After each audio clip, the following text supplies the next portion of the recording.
Halo semua, gimana kabar kalian hari ini? Ya semoga semuanya sehat-sehat dan baik-baik aja. Kemudian portonya juga semuanya lagi dalam keadaan floating profit.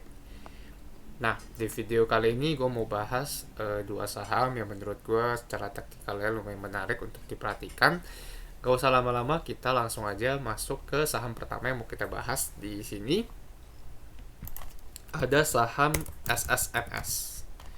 Ya, nah, sebelumnya siapa yang memang udah lagi watchlist saham ini atau mungkin lagi pada pegang saham ini? Nah, kalau misalkan kalian lagi watchlist atau lagi pegang saham ini, coba komen di kolom komentar ya supaya supaya gue juga bisa tahu nih siapa aja nih yang lagi nge-watchlist saham ini. Nah, di sini sebenarnya secara teknikal nih kita bisa lihat ya ada yang menarik dari SSMS ini karena coba sebentar kita zoom out dulu. Nah, kalau kita tarik garis trendline yang jangka panjang, sebenarnya memang di sini dia secara tren itu masih belum belum bisa breakout dari downtrend ya, karena SSRMS ini kan memang dalam jangka panjangnya itu dia masih dalam fase downtrend kayak gini. Nah, cuman di sini memang kalau teman-teman lihat di bagian yang kita zoom in dikit, ini memang dalam jangka waktu yang pendek itu dia kemarin sempat rally kemudian naik, kemudian ini ketika dia sampai di daerah trendline resistance dia nggak bisa breakout, kemudian sekarang lagi koreksi. Nah, yang menarik untuk diperhatiin di sini sebenarnya kalau kita lihat dari garis Fibonacci-nya ini, teman-teman bisa lihat ya ketika dia koreksi dan sampai di sekitaran poin 0,618 di sini. Mungkin ini garisnya akan gue kesini nih. Nah, ini bisa dilihat ya, ketika dia sampai di sekitaran 0,618 dia bisa mantul lagi ke atas, jadi artinya Fibonacci yang 0,618 ini kayaknya bisa menjadi satu area support yang lumayan kuat buat saham SSMS ini. Nah, eh, ini ada kemungkinan dia bisa balik arah ke atas dalam jangka waktu yang pendek. Cuman yang perlu diperhatikan di sini, ini gue hapus dulu Fibonacci-nya. Yang perlu dia perhatikan di sini adalah dia udah mau deket-deket resisten yang lumayan deket di sini nih di 1100. Nah, yang perlu jadi penentuan sebenarnya kalau misalkan dia udah sampai 1100 itu kita harus lihat apakah dia berhasil breakout dari resistance ini atau enggak. Kalau misalkan dia nggak berhasil breakout, ada kemungkinan dia akan lanjut turun lagi ke bawah. Tapi yang menarik kalau misalkan dia berhasil breakout ke atas, itu ada kemungkinan ya dia bisa ngejemput resistance berikutnya di sekitaran area yang di sini ya, di 1175. Karena kalau misalkan kita zoom in lagi sedikit, kita zoom in agak gede ya di sini ya, ini gue akan hapus. Nah, di sini ada satu gap kecil dimana kalau kita lihat itu area gapnya itu adalah di sini di 1165 sampai 1175. Nah, ini kenapa gue bilang SSMS ini menarik untuk jangka pendek, karena di sini yang pertama ada satu gap kecil yang mana ini sebenarnya udah mau nyampe, dan yang kedua itu adalah dia tadi ketika dia turun kemudian dia berhasil ketahan di Fibo 0,1618, kemudian sekarang dia lagi naik kayak gitu. Nah, untuk teman-teman yang mau masuk sebenarnya bisa spekulasi ketika dia berhasil breakout dari 1100 ini. Uh, dan untuk level cut loss ya ketika dia berhasil breakout dari 1100, kalau misalkan dia nggak bisa tahan di 1100 ini, otomatis ada kemungkinan dia akan turun lagi ke bawah kayak gitu. Jadi untuk risk rewardnya sebenarnya masih menarik kalau misalkan kita asumsikan kalau masuk di 1100 ini bisa mencapai potensi profitnya sekitar 6%. Kemudian untuk risknya sendiri itu ya anggaplah teman-teman mau cut loss di sini, kalau misalkan masuk di 1100 ini bisa disesuaikan aja level cut loss yang mau di berapa. Yang pasti kalau misalkan gue pribadi biasanya sih gue antara 1:1, kalau nggak 1:2 antara risk dan reward rasionya kayak gitu. Nah, kalau kita pakai time frame yang lain yang lebih kecil, kita lihat di sini ya, kalau kita pakai time frame yang lebih kecil. Nah, ini bisa kelihatan juga ya sebenarnya kalau misalkan ada beberapa level support yang bisa diperhatikan di time frame kecil. Yang pertamanya ada di 1045. Kemudian ya antara 1045 sampai ya 1040 1045 lah, kurang lebih kayak gitu ya untuk area support yang dekat kayak gitu kalau kita lihat berdasarkan time frame 15 menit. Jadi bisa spekulasi kalau misalkan ntar teman-teman mau masuk bisa antri sekitaran sini. Kemudian kalau untuk support yang lebih bawahnya lagi ya mungkin ada di sekitar sini ya. Ada di sekitar 1010 sampai 1020 kayak gitu.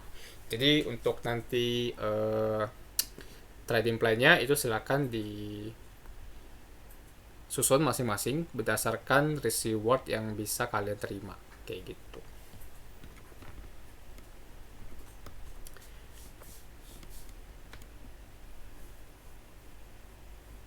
Oke, sekarang kita akan langsung masuk ke saham berikutnya.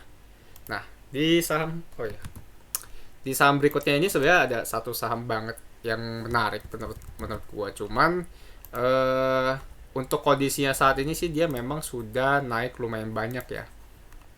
Jadi kayak gini, ini akan gua hapus dulu. Nah, untuk saham ini adalah ESA. Memang dia udah naik lumayan banyak sejak tanggal, anggaplah dari sini ya, sejak dia belum breakout dari tanggal 9 Desember sampai sekarang itu terakhir dia sudah naik sekitar 50%. Nah, menurut gua ada satu yang bikin menarik adalah kalau teman-teman perhatiin di sini ini dia ngebentuk satu rounding gitu ya, dan ini roundingnya bagus banget. Nah, ini bisa bisa kita spekulasikan bahwa dia kemungkinan bentuk cup and handle, dan sebenarnya dia ini sekarang posisinya udah breakout dari cupnya kayak gitu. Nah, kalau misalkan kalian belum masuk dan ada watchlist saham ini juga, sebenarnya ini risk rewardnya lumayan menarik. Jadi kita bisa spekulasi aja untuk masuk dengan area support terdekatnya itu ada di 500. Jadi ketika dia jebol dari 500 ini kita bisa out dulu, karena untuk koreksinya itu kemungkinan dia bisa ngejeput di support yang agak bawah kayak gitu. Tapi kalau misalkan kalian mau masuk sekarang, anggaplah kalian di minggu depan itu bisa dapat di sekitar 520. Dan kalau misalkan jebol di support, misalkan anggaplah titik cut loss-nya itu ada di 495, itu berarti kalian risk-nya itu 5%. Kemudian kalau misalkan dia ternyata masih bisa lanjut rally lagi ke atas, itu harusnya masih ada kenaikan yang lumayan banyak. Soalnya ini SI ini dia udah breakout all time high kayak gitu.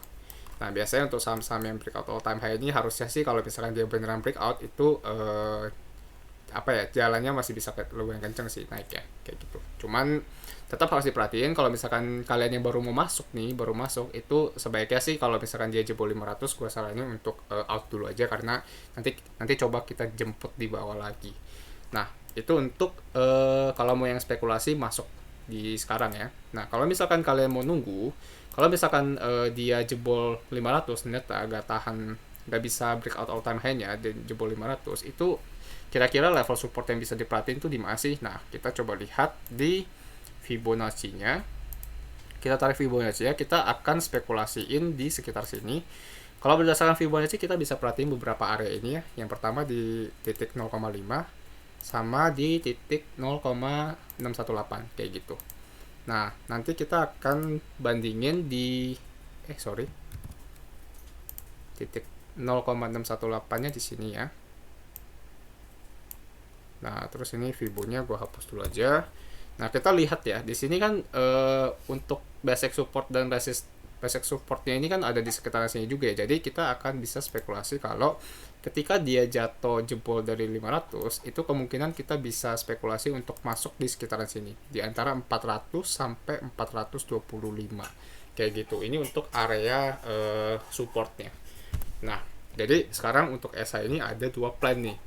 Yang pertama, antara kalian mau spekulasi langsung masuk dengan titik cut loss yang lumayan dekat ada di 500, atau kalian mau wait and see dulu, tunggu apakah dia berhasil breakout dari all time high kemudian lanjut rally ke atas, atau misalkan dia nggak berhasil breakout dari all time high dan dia kembali koreksi dan tunggu jemput di area bawah lagi. Nah, jadi kalau menurut kalian bagusan kita wait and see dulu atau langsung masuk aja, tapi risknya itu jebol di 500, yang mana itu risknya adalah sekitar 5%. Coba komen pendapat kalian di bawah, coba diskusiin yang mana yang paling baik menurut kalian. Nah, untuk di video kali ini sampai di sini dulu aja. Kalau misalkan kalian ada requestan saham-saham lain yang untuk dibahas, itu silakan tulis aja di komen, nanti akan gue bikinin video analisanya di video berikutnya. Kemudian buat teman-teman yang baru ketemu channel ini, jangan lupa untuk subscribe supaya nggak ketinggalan video-video analisa lainnya. Dan kalau misalkan kalian merasa video analisa ini berguna dan bermanfaat, kemudian tepat juga, jangan ragu-ragu untuk bantu like, komen, dan share ke teman atau saudara kalian supaya nggak cuma kalian doang yang dapat informasi saham-saham yang menarik, dan mereka juga bisa dapat. Dan terakhir, kalau misalkan kalian belum follow Instagram gue, silahkan di follow dulu Instagram gue di jovi777, karena gue akan aktif sharing seputar saham dan watchlist saham di sini. Jadi ada beberapa saham yang akan gue share mungkin lebih cepat watchlistnya di Instagram gue ketimbang di IG, karena di Instagram itu gue akan lebih gampang untuk edit konten supaya bisa ya lebih cepat aja untuk kalian lihat. Jadi kalau misalnya kalian mau dapatin informasi terupdate dan tercepat tentang saham yang menarik, itu silahkan follow Instagram gue juga. Oke, video ini sampai sini aja. Jangan lupa untuk bantu like, comment, dan share. Dan sampai jumpa di video berikutnya.